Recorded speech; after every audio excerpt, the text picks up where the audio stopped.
Mobile autokeskus. Järelturu boss. Ideaalautos on autovahetus kiire ja lihtne. Meie müügisalongis ootab sind lai valik garantiilisi vähekasutatud autosid. Rootsist tellitud auto kätte vaid 7 päevaga. Autoportaalis saad lisada müügikuulutuse tasuta. Autoportaal.ee. Osta, müü, trendi.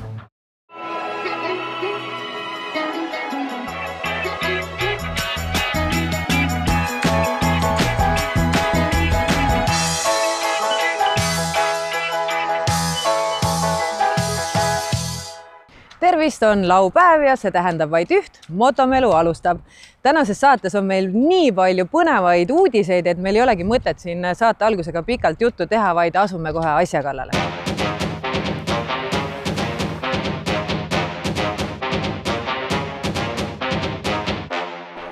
Cuprast on saanud Euroopas kõige kiiremini kasvav automark. Miljonis auto oli loomulikult seesama ikooniline Cupra Formentor.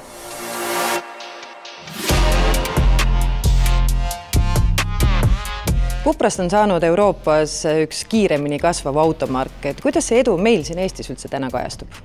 Cupra tõepoolest on Euroopas väga kiiresti kasvanud selle lühikese aja jooksul ja Eestis on ka täna autosid tänaval näha juba väga palju. Kliendid on rõõmsad, õnnelikud ja ma võiks öelda, et edulugu kasvab veelgi, kuna uusi mudeleid on ka tulemas. Septembris sõitis tehasest välja miljones Cupra. Miks just Cupra Formentor oli miljonenda auto tähiseks? Cupra Formentor on justkui Cupra mudelirivi kultusauto. See on esimene Cupra päris enda mudel ja seetõttu tundus ka see nagu ainuvõimalik, et tema just miljonendana sealt tehasest välja sõidab.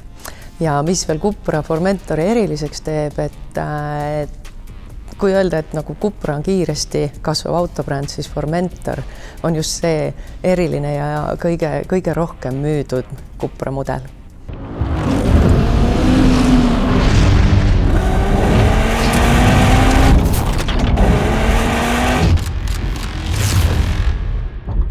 Autoentusiastidele ei pea ilmselt selgitama, et uus Cupra Formentor VZ5 on tulemas, et mida see tähendab ja kuidas ta erineb üldse tavalisest Formentorist. Aga need, kes ei tea, mis erinevus on siis Formentor VZ5-l ja tavalisel Formentoril? No ja, ütleme nii, et tegelikult sellist asja nagu tavaline Formentor ei olegi olemas, sest Formentor oma olemuselt on juba nii või teisiti väga eriline auto. Aga VZ5, jah, tõepoolest on eriline versioon. Tal on suurem mootor, 2,5-liitrine bensiinimootor, plus veel juurde see, et ta on 5-silindriline. VZ siis toob hispaaniakeelsest sõnast velos ja see tähendab eesti keeles kiire. Ja 5 seal juures siis ongi, et mootor on 5-silindriline ja väga särtsakas bensiinimootor. Formentor VZ5 näeb ka disaini poolest edevam välja ja suuremad väljad ja vingemad korvistmed, seetõttu kindlasti väga eriline auto. Neid toodetakse kokku kõigest 4000 autot. On üldse lootust, et me Eestis ka mõnda näeme? Eestisse jõuab neid kindlasti. Seda ma võin garanteerida. Kui palju täpselt see selgub uue aasta alguses.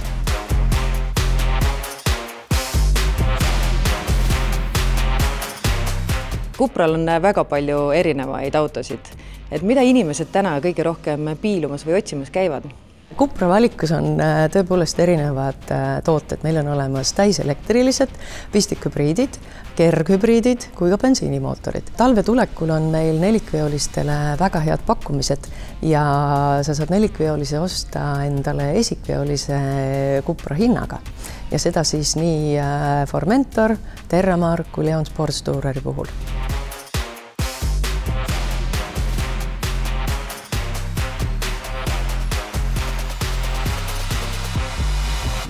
Ja uue aasta esimeses pooles ootame väikest täiselekterilist Cupra Ravalli ja mina isiklikult ootan juba huviga, millal selle aasta sügisel siis Müncheni autonäitusel esitletud kontseptautot Indaia päriselt näha saab. Aga need, kes siis tundsid nüüd huvi, et meie nelikveolised, millest ma ennem rääkisin ja need erihinnad, siis Cupra kodulehel saab nendele pilgu peale hitta ja Tallinna, Tartu, Pärnu Cupra garaažis saab siis esmaspäevast reedeni tulla neid autosid ka vaatama ja proovima.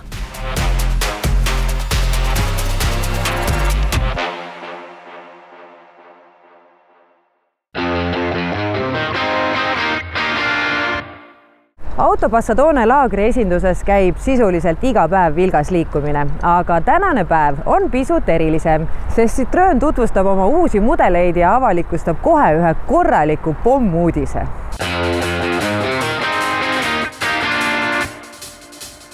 Tänase päeva sükke staar on C5 Aircross täiesti uue mudelina läbinud mitte ainult niisuguse kosmeetilised muudatused, vaid ongi täiesti uuel platvormil, täiesti uue sõidukiga tegu. See on üks asi ja teine võib-olla selline Citroëni sõiduautode brändi poolt puudutav eelkõige on siis avalöök meie 8-aastasele 200 000 läbisõidupiiranguga tehase garantiile. Mis on ju tegelikult väga suur asi üleüldse autonduses, et selliseid numbreid väga naljalt ju klientidele ikkagi ei pakuta. Täpselt, see on väga konkurentsivõimeline pakkumine turul ja siit saab öelda ka seda, et selle garantii nii-öelda väljatulekuga siis tootja omalt poolt lisab kindlust võib-olla siis kliendile, kinnitab üle, et meie sõidukid on tõepoolest vastupidavad, töökindlad ja nad on selle oma lubaduse nii-öelda taga valmis ka seisma. Siiamaani kliendid, kes on oktoobrikuus soetanud, on väga rahul ja tegelikult, mis siin salata ka üllatunud, olnud sellise tehasepoolse pakkumise üle. Sellest lubadusest me räägime Citroëni sõiduautode kontekstis. Kõik sõiduautod, mis on Citroëni mudeli valikus, täna, homme, ülehomme omavad seda 8 aastast 200 000 kilomeetri läbisõidupiiranguga tehase garantiid.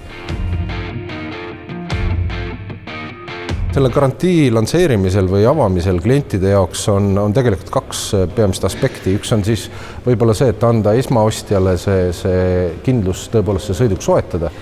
Ja teine pool, mida kindlasti silmas pidada, on siis see, et need sõidukid, nende oodatav väärtuse kasv järelturul, ehk siis tegelikult me teame ju, et tavaliselt liisinguperioodid on niisugune 4-5 aastat, kui klient ostab seda, kasutab, siis ka peale seda sõiduki nii-öelda liisinguperioodist väljumist on tegelikult sõidukil ka täna veel täiesti arvestuslikult kehtiv tehase garantii, mis võimaldab ka järelturul seda sõidukit omakorda siis võib-olla atraktiivsemalt pakkuda. Nii, Aircross on uuel platvormil uus auto, aga mida Citroën veel pakub? Citroën pakub alates C3-st, mis on hästi linnasõbralik, kuni siis erinevate linnamaasturiteni välja. On meil B-segmendi linnamaastur, C-segmendi linnamaastur, loomulikult tarbesõidukid, millega on Citroën juba omale nime teinud pikki aastaid, nii et Citroën ei ole pelgalt ainult tarbesõidukite bränd, vaid meil on väga adekvaatne sõiduautode valik ja mis puudutab mudeli valikut ja võib-olla seost Citroëniga, siis täna võib julgelt öelda, et Citroënil on Euroopa tootjatest kõige laiem mudeli valik pakkuda. Nii et tõenäosus kliendina üsna suur, et kui sa tuled, otsid endale mingit just enda nõuetele, parameetritele sobivat sõidukit, siis Citroëni mudeli valikust sa suure tõenäosusega selle leiad. Kuidas eestlane on Citroëni aastate jooksul vastu võtnud, kuidas ta uute autodega kaasa tuleb, et kas käiakse proovisõitudel, kas ostetakse? Citroën on eestlaste seas väga soojalt vastu võetud. Pikemalt ei vaja tutvustamist Citroëni mudeli valikusse kuuluv sõiduk Berlingo, mis on piltlikult öeldes Citroëni synonüüm olnud aastaid, isegi võib-olla aastakümneid. Citroën on väga laialt levinud ka Eesti telefilmides, kus Oskar Lutsu teostes on kasutatud näiteks Citroën Avanti ja tegelikult ka esimese Eesti Vabariigi ajal president Päts, tema üheks ametiautoks oli Citroën, nii et meil on täiesti seos Eestiga selles mõttes Citroënil olemas.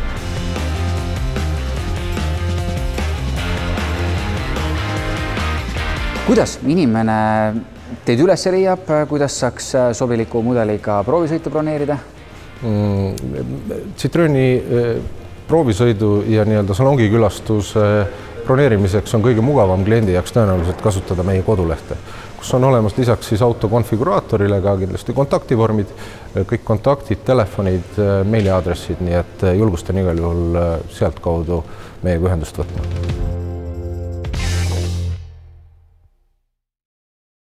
Nüüd aga anname sõna Ivo ja Robert Linnale, sest nemad hakkavad näitama teile, kuidas siis BMW-ga parkida saab.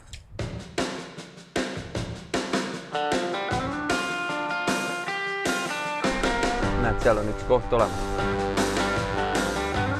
Paneme auto sinna ära. Kuule, ära jama, poeg. Sa lõhud veel selle auto ära, nii nagu sa kunagi minu Sigulli ära lõhkud. Ma lähen parem välja, õpetan, juhendan, parem karta, kui selle kaskoga tegeleda. Kuule, ole mureta, see BMW pargib ennast ise ära. Mida ise? Ja? Ise. Uus ja kallis auto. No.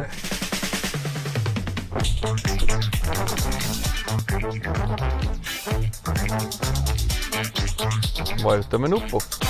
See on seatud, et aeg ei peatu, vaid aina edasi tõttab. Ja päevad ja aastad mööduvad. Ja sul on kiire, on väga kiire, sa aina kuhugi tõttad. Ja päeva püüad ja märkamatust ongi käes. Nõndaks, kuule poeg. Mine sa nüüd välja ja aita mul see auto ära parkida. Tõsiselt? Ma ainult lõõbin. Selleks ongi meil see tark auto ju.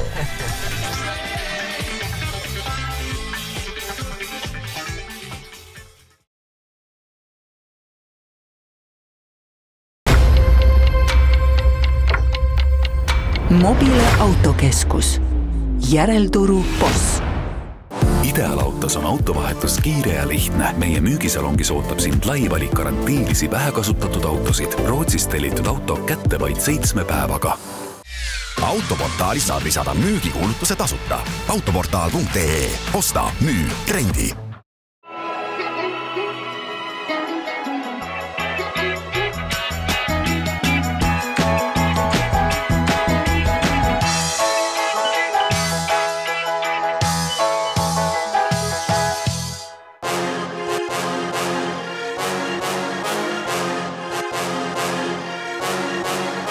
Ülemäära tihti just tegelikult ju seda ei juhtu, et mõni maailmakuulus toode saab endale Eestist reklaamvideo. Kuidas selle asja alguslugu siis on? Selle alguslugu on sellest, et see toode või CF-Moto kaubamärk üldse on eestlastele juba tuntud ligemale 20 aastat. Et ka tootja on sellest edust kindlasti väga üllatunud, sest meie turuosa CF-Motol Eestis on olnud läbi pikkade aastate üle 10-12 aastat on seal üle 50% olnud ja ilmselt see on see, miks usaldatakse meid siuksi reklaami tegema. Tegelikult oli niimoodi, et selle klipi point või mõte oli lansseerimine, et siis kui see mudel tuli nagu avalikuks, see müük algas pihta, selleks see lansseerimise siis avatseremoonia siis background või see taustavideo oli selle põhi, sest tegelikult see video on peaaegu 3 minutit pikk ja tavareklaamis nii pikka kunagi ei kasutata, et kasutatakse vaid 10, 15, 20 sekundit on ju. Aga jah, see story, nagu mis seal filmiti selleks, see oli nagu 3 minutit. Kindlasti esimene mõte oli see, et mis me teeme 15-20 minutit ja pillid kotti ja koju ja jääme jube head tulemust ootama. See, et sellest oli ligi 3 päeva tööd on ju, selleks filmiti, selleks mõnekümneks sekundiks filmiti, mina isiklikult isegi ei tea, kui palju minuteid, kui mitme erineva, ma tean, et droone oli ainuüksi 3 või 4, mida kasutati seal on ju.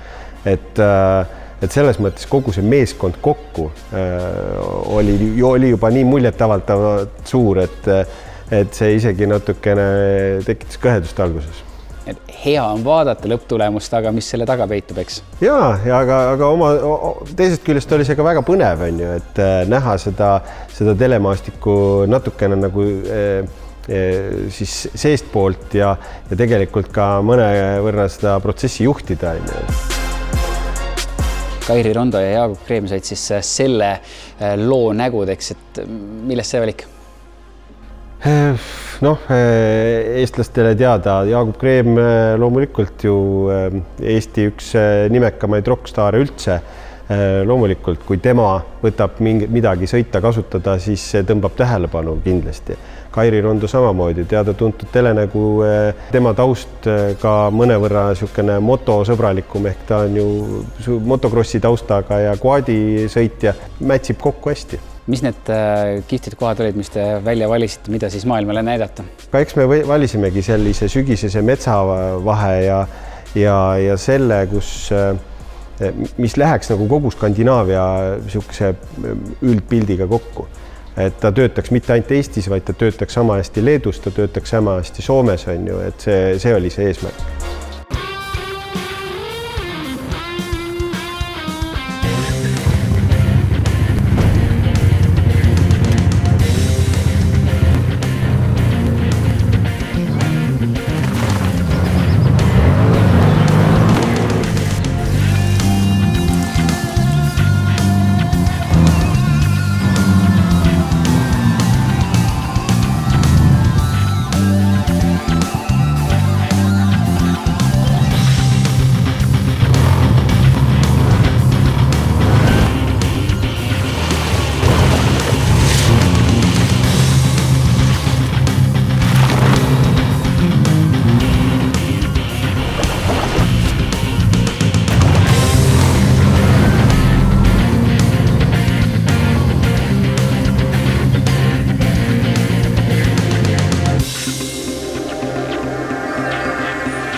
See video läkski ju tegelikult ülemaailmse lansseerimise käigus ja tegelikult said kõik distribuutorid üle maailma selle video kätte, nad said seda omamoodi lõigata, kasutada oma reklaamides. Ja pildid, mida Risto Pirnpuu tegi selle võttepäevade lõiguse, need läksid ju kõik siis nagu wallpaper reklaamideks, on ju, et need ongi kõik Eestis tehtud ja need olid väga palju leidsid kasutust. Et seda nägime me ise ka sotsiaalmeedias, isegi siiamaani näeme erinevates reklaamides, olgu see Kanada või Austraalia, ikka tulevad need pildid jälle välja, keegi on kuskil sotsiaalmeedias jaganud ja seal oma keeles midagi tähtsat alla kirjutanud, et lahe on näha seda.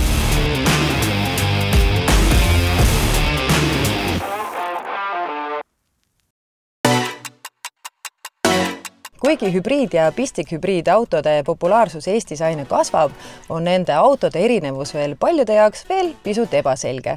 Aga lahendame selle küsimuse kohe ära ja teeme asja palju lihtsamaks. Alexela avalik laadimisvõrgustik on juba päris suur ja isegi siin Škoda esinduse juures on üks teie võrgustikku kuuluv laadija. Miks nii? Paljud ju teavad Alexelat meie tanklate järgi, see on üks väike osa Alexela kogu avalikust laadimisvõrgustikust, et võiks öelda isegi, et 4. Meil on olulised ka just sihtkoha laadimisvõimalused, nagu näiteks täna siin Škoda esinduse juures, kus saab mugavalt kasutada nende enda esinduse laadijat, ka täitsa nii-öelda kolmandad osapooled. Lisaks täiselektrilistele sõidukitele on populaarsed täna ju ka pistikhübriidid. Kui varasemalt pistikhübriididega sai sõita mõnikümmend kilomeetrit ja neid pidi pidevalt laadima, sest laadimisvõimsused on muutunud, et pistikhübriidid täna ju saavad kasutada ka kiirlaadijaid lisaks aeglastele laadijatele. Igal juhul meie soovitame ka pistikhübriidide puhul võtta endale koju korralik kodulaadja, aga kui kohe seda otsust teha ei taha, siis muidugi saab teda laadida ka lihtsalt seinapistikust. Hübriid- ja pistikhübriidautode populaarsus Eestis aina kasvab, et miks inimesed vaatavad nende poole?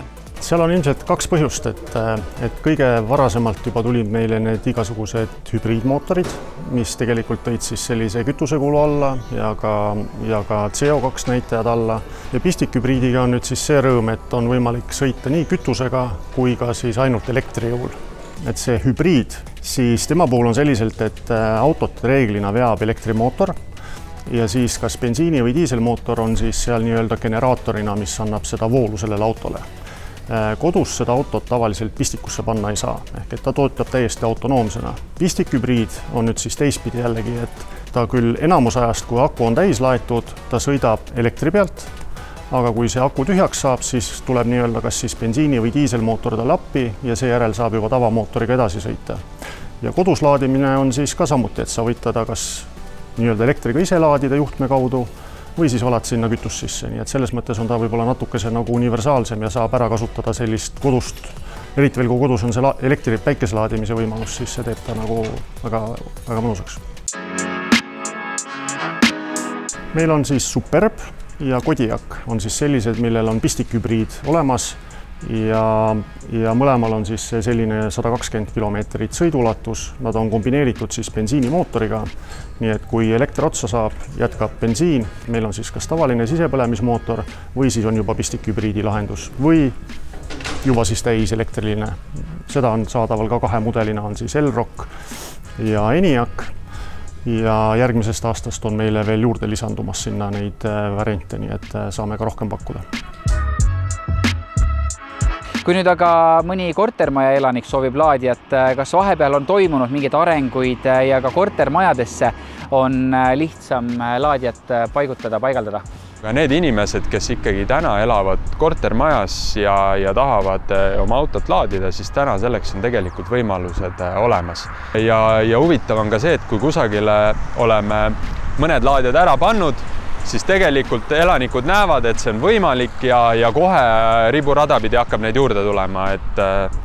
Ja me ei räägi täna mitte ainult Tallinna, Tartu, ütleme sellistest suurematest tõmbekohtadest, vaid seda võimalust saab tarvitada ju ka väiksemates kohtades, Paide, Türi ja nii edasi. Riik on ka asunud toetama just kortermajade juurde laadimistaristute loomist väljaspool Tallinnat ja Tartut. Et nüüd on tekkinud ka võimalus rajadagi neid täpselt Paidesse, Türile ja mujale ja lisaks riigipoolse toega. Pole paha.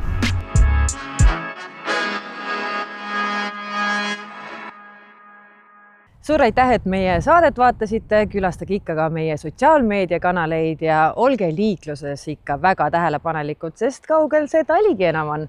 Näeme juba järgmisel laupäeval.